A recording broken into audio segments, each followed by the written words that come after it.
Hello students, welcome back. आज हम लोग पढ़ेंगे एक नया चैप्टर और वो चैप्टर है लीनियर इक्वेशंस। तो देखिए चैप्टर 3 है लीनियर इक्वेशंस। वैसे आपने 6th क्लास 7th क्लास में भी सॉल्व किया है, जिसे साइमल्टेनियस लीनियर इक्वेशंस कहते हैं। लेकिन यहाँ पर जो डिस्कस करेंगे उसका जो मेथड है वो रैंक पर बेस्ड है। पिछले लेक्चर में, पिछले वीडियोज़ में आपने देखा कि किसी मैट्रिक्स की रैंक कैसे निकाली जाती है जब हम उसे एक्लॉन फॉर्म में या नॉर्मल फॉर्म में चेंज करते हैं। इस चैप्टर में एक्लॉन फॉर्म ही यूज़ किया जाएगा और रैंक निकालते हुए हम ये कह पाएंगे कि हमारी इक्वेशन सॉल्युबल है या नहीं। कभी कभी ऐसा होता है कि हमारी system of linear equations soluble होती नहीं, सोल्यूशन मिलता भी है और कभी कभी नहीं भी मिलता है। इस आधार पे कंसिस्टेंट और इनकंसिस्टेंट दो कैटेगरीज में हम लोग इक्वेशंस को डिवाइड करते हैं। तो आइए देखते हैं इसमें। Discuss about system of non homogeneous equations. Actually non homogeneous equations और होमोजीनियस इक्वेशंस क्या होती हैं? इक्वेशन जब आप लिखते हैं, देखिए एक बार हम बता देते हैं इस चीज़ को। जैसे मान लीजिए कहीं आपने लिखा कि x plus Y is equal to 1 और 2x minus Y is equal to 0। एक ये हो सकता है लिखा हो, या कहीं मान लीजिए लिखा है x plus Y equal to 0 और 2x minus Y is equal to 0। तो ये नॉन होमोजीनियस है पहला वाला। क्यों? क्योंकि इसमें राइट साइड में दोनों में 0 नहीं है, ऑल आर नॉट 0। यहाँ 1 लिखा हुआ है ना, इसलिए ये नॉन होमोजीनियस है। जिसमें राइट साइड में आपके सब 0 हो जाएं, इसे कॉलम वेक्टर भी कहते हैं, आगे चल के बताएंगे आपको हम। सब 0 हो जाए उसे होमोजीनियस इक्वेशन कहा जाता है। तो इस बात को आप ध्यान रखिएगा, अभी आगे आएगा भी ये चीज़। तो system of non homogeneous equation, sometimes we think that we can solve every two simultaneous equations of the type a1x plus b1y is equal to c1, a2x plus b2y is equal to c2। यानी हम हर equation को solve कर सकते हैं, ऐसा हम सोचते हैं, लेकिन हमेशा ऐसा नहीं होता है। क्यों? देखिए, but it is not so for example consider the simultaneous equations 3x plus 4y is equal to 5, 6x plus 8y is equal to 13। अब अगर इसमें आप 2 से मल्टीप्लाई कर दें तो क्या मिलेगा बताइए? 6x plus 8y is equal to 10 हो जाएगा। और ये क्या है आपके पास नीचे? 6x plus 8y is equal to 13। तो आप ये कहेंगे नहीं सर, सवाल गलत है। ये क्या 6x प्लस 8y 10 हो जाए और 6x प्लस 8y 13 हो जाए? नहीं, ऐसा नहीं है, गलत नहीं है। ये लीनियर इक्वेशंस जो आपने पढ़ी थी, ज्योमेट्री में पढ़ते हैं, ax plus by plus c is equal to 0 या y equal to mx plus c।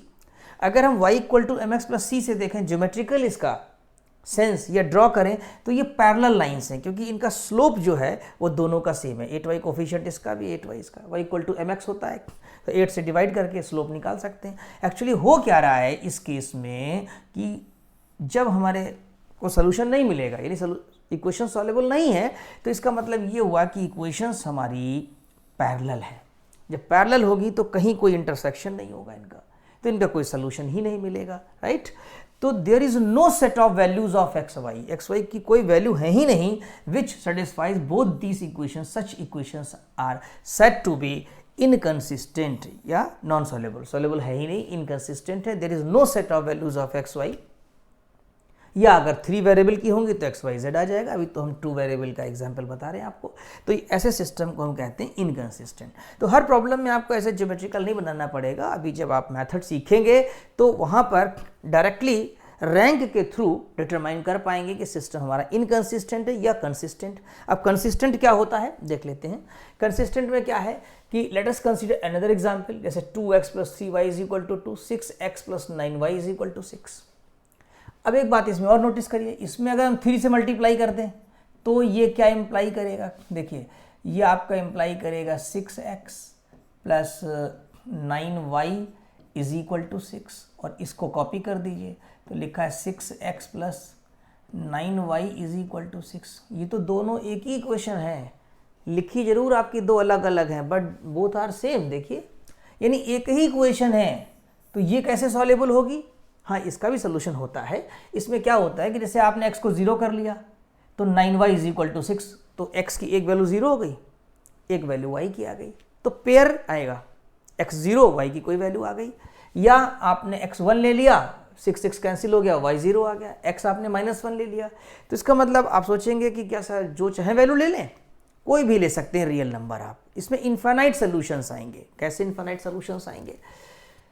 देखिए इसमें क्या होगा कि आपके पास लाइन तो एक ही है, देखिए there is only one line, लिखने में दो थी या गिवन भी दो थी आपकी, तो इसमें कितने पॉइंट्स ये पास करेगा?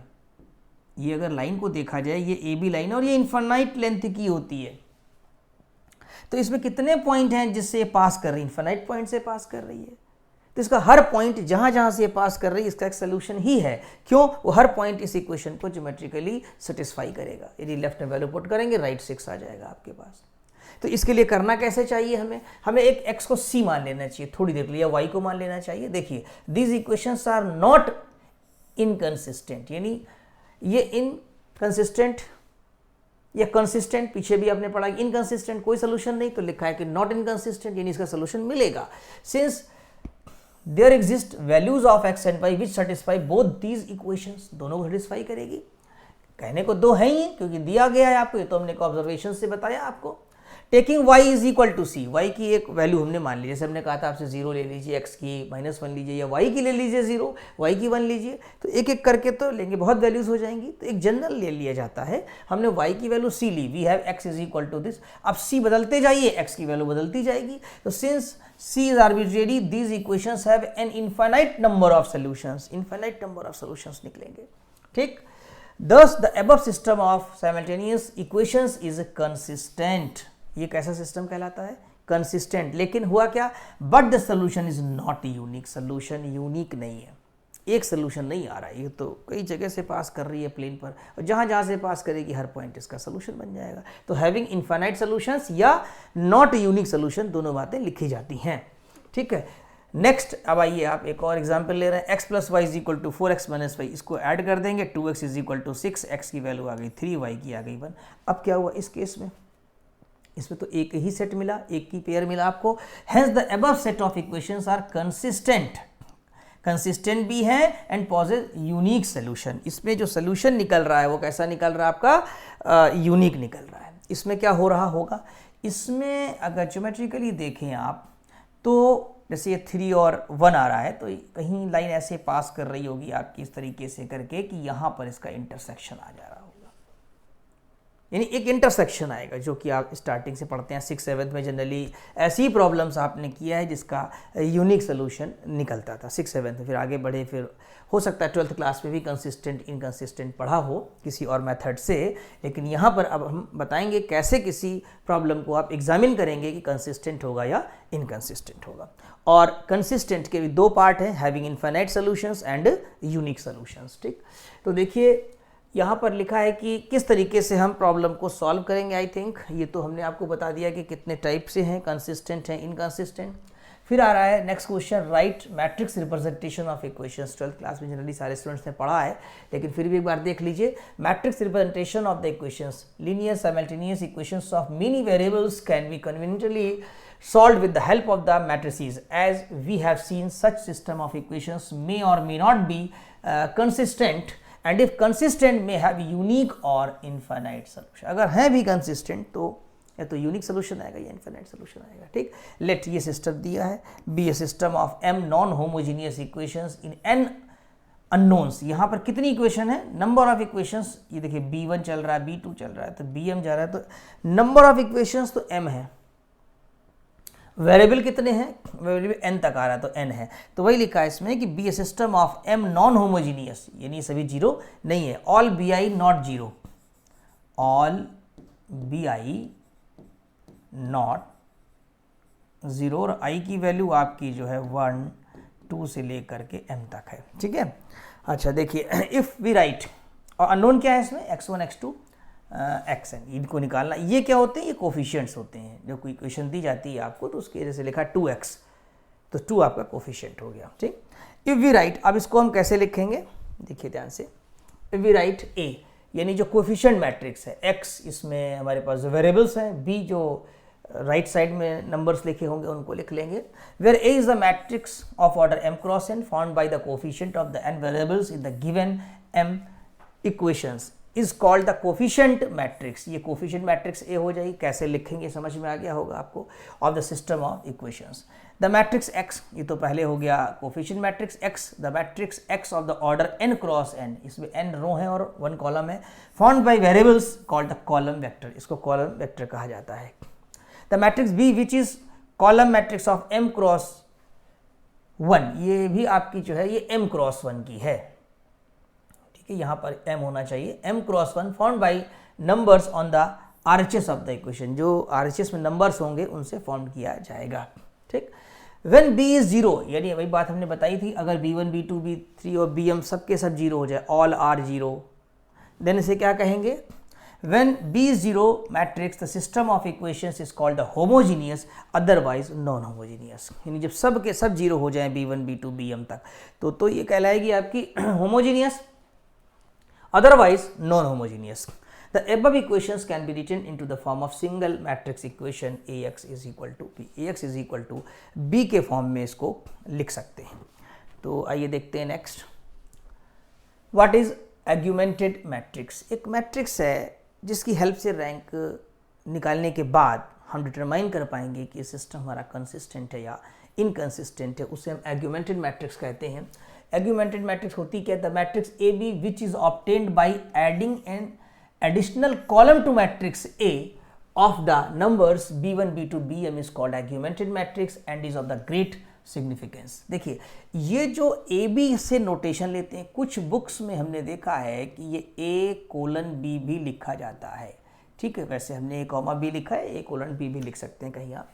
अब ये जो लिखा गया ये तो मैट्रिक्स A लिख देंगे आप, फिर लिखने का तरीका है कि डॉट डॉट डॉट लगा करके b1 जो बी मैट्रिक्स का एलिमेंट होगा राइट साइड की पहली इक्वेशन का, फिर डॉट डॉट करके b2, फिर डॉट डॉट करके b3 से bm लिख लेंगे आप। तो एक कहने का मतलब ये हुआ कि एक मैट्रिक्स जो कोफिशिएंट मैट्रिक्स है उसमें एक एडिशनल कॉलम ली गई है, वो भी कौन सी, जो b वाली है, यानी बी मैट्रिक्स की नंबर्स b1 b2 bm लेके एक नया कॉलम जोड़ दिया गया।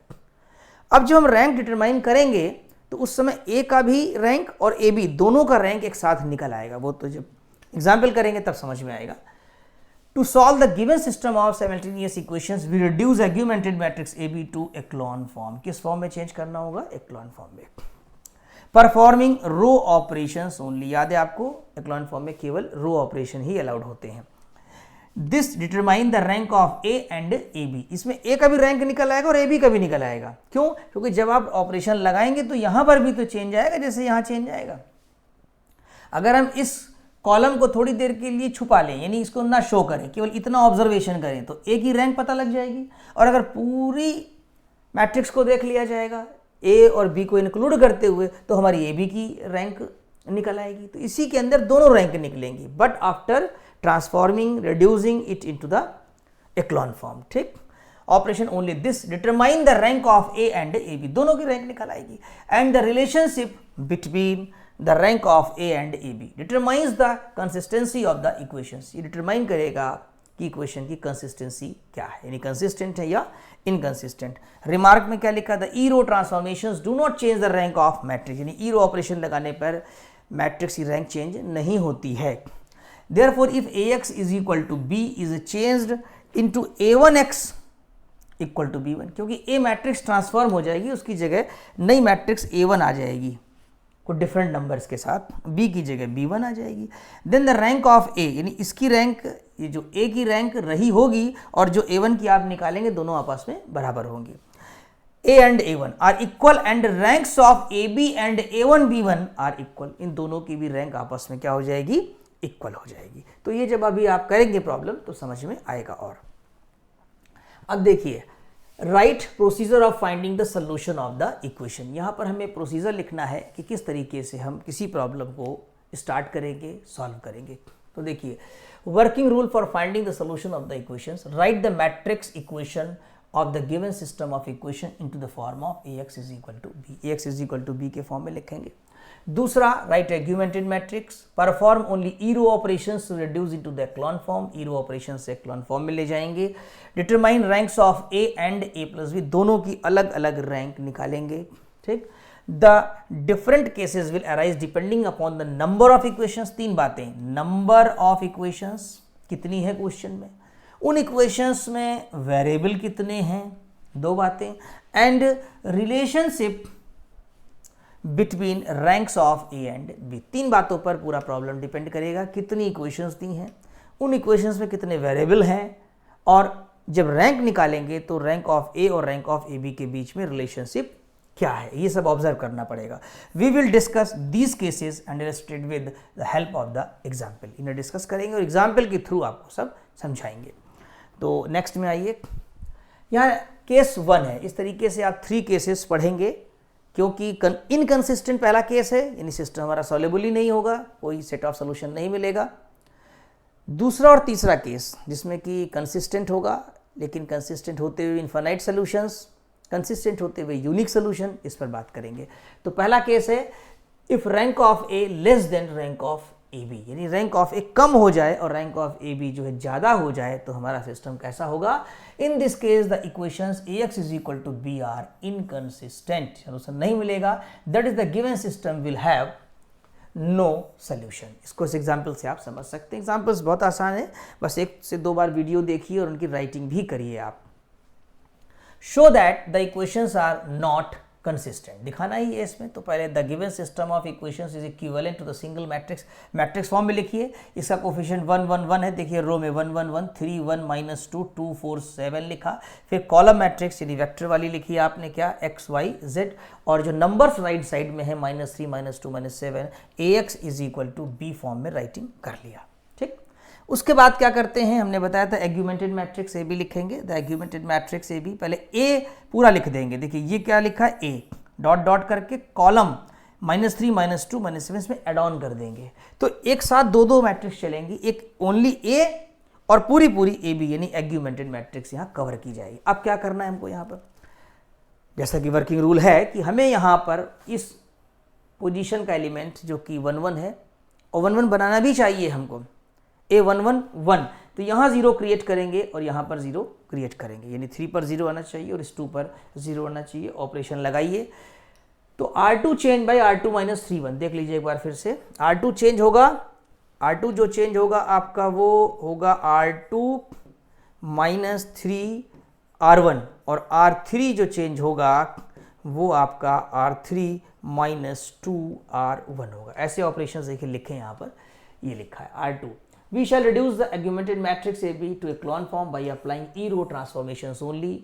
Applying R2 -R2 -3 R1, R3 change by R3 -2 R1, we get, जब आप ऑपरेशन लगाएंगे तो 2 zeros यहाँ पर क्रिएट हो जाएंगे। ठीक है, अब क्या करना है आपको, यहाँ पर चाहे तो -2 से डिवाइड कर दें, क्लॉन के लिए जनरली ये होता है, नहीं भी करेंगे तो कोई बात नहीं, क्योंकि इनकंसिस्टेंट ही दिखाना है आपको। बिना 1 बनाए भी कर सकते हैं, मैंने बताया था कल भी आपको पिछले लेक्चर में कि अगर 1 नहीं भी आ रहा है तो कोई प्रॉब्लम की बात नहीं है। अब यहाँ पर आप इसको ऐड कर दीजिए, R3 change by R3 + R2, जब यहाँ ऐड करेंगे डायरेक्टली तो यहाँ भी 0 क्रिएट हो जाएगा। चाहे तो -2 से डिवाइड करके 1 करें, नहीं चाहे तो कोई प्रॉब्लम नहीं है। ठीक, लेकिन ये क्लॉन फॉर्म में हो गई, क्यों, 1 0 और यहाँ पर 3 0, क्लॉन फॉर्म में आ गया। अब यहाँ पर हम ऑब्जर्वेशन करेंगे, उसको आप ध्यान से समझिएगा कि ऑब्जर्वेशन हम कैसे कर रहे हैं। इसमें रैंक ऑफ ए देखने के लिए आपको इतना पोर्शन केवल देखना पड़ेगा, इसको छुपा सकते हैं, नहीं देखेंगे आप। तो इसमें कितनी रो हैं, 3 रो हैं, 1 2 3, 0 रो कितनी हो गई, 1, तो नॉन जीरो हो गई 2, तो रैंक ऑफ ए पढ़ने में आ रही है 2। तो यहाँ क्या लिखा होगा, we observe rank of A is equal to 2 लिखा है। Above is the echelon form of matrix A B, we observe, यही ऑब्जर्वेशन करना है आपको, पढ़ना है इससे। दूसरा, जब आप पूरे का निकालेंगे तो इसका ऑब्जर्वेशन नहीं करेंगे, अब पूरे का ऑब्जर्वेशन करेंगे। कितनी रो हैं, 1 रो, दूसरी रो और तीसरी रो। कौन सी रो 0 है इसमें, 0 0 0, लेकिन ये 20 आ जाने की वजह से R3 को 0 रो नहीं कह सकते। कब, जब हम पूरा ए बी देख रहे हैं। हाँ, जब हम इसको छुपा रहे थे इस तरीके से और केवल हम ए को देख रहे थे तो उतने समय के लिए, इतने समय के लिए जब ए हमने देखा, उस समय तो ये 0 रो कहलाएगी जब ए होगा, क्योंकि उस समय इसका कोई इंपॉर्टेंस नहीं है, कोई रोल नहीं है, ये छुपा लिया गया है। ठीक, तो इस बात का आप विशेष ध्यान रखेंगे कि ए की रैंक कैसे पढ़ेंगे और ए बी की रैंक कैसे पढ़ेंगे या निकालेंगे। तो ए की तो हो गई 2 और ए बी की हो गई 3, क्योंकि इसमें कोई भी 0 रो नहीं है, 3 की 3 नॉन जीरो रो हैं। तो वेयर एज ए बी यानी कि रैंक ऑफ ए बी कितनी आ रही है, 3 आ रही है। वेयर एज इसको ऐसे लिख देना चाहिए, rank of A B is equal to 3। तो 10 रैंक ऑफ ए कम है ना, कहाँ इसकी 2 कहाँ इसकी 3, तो rank of A less than rank of A B, that is rank of A not equal to rank of A B भी कह सकते हैं। एक बात और नोटिस करिएगा कि रैंक ऑफ ए कभी ज़्यादा तो नहीं हो सकती, हमेशा कम ही रहेगी, ठीक है। ज़्यादा कहाँ से हो जाएगी, क्योंकि ए बी में रोज तो उतनी रहेंगी, ठीक। तो या तो लेस भी लिख सकते हैं, नॉट इक्वल भी लिख सकते हैं, दोनों बातें सही हैं। The given system of equations is inconsistent, that is they have no solutions. इसका मतलब ये हुआ जो सिस्टम ऑफ इक्वेशंस हमें दिया गया है उसका कोई भी सॉल्यूशन नहीं निकलेगा।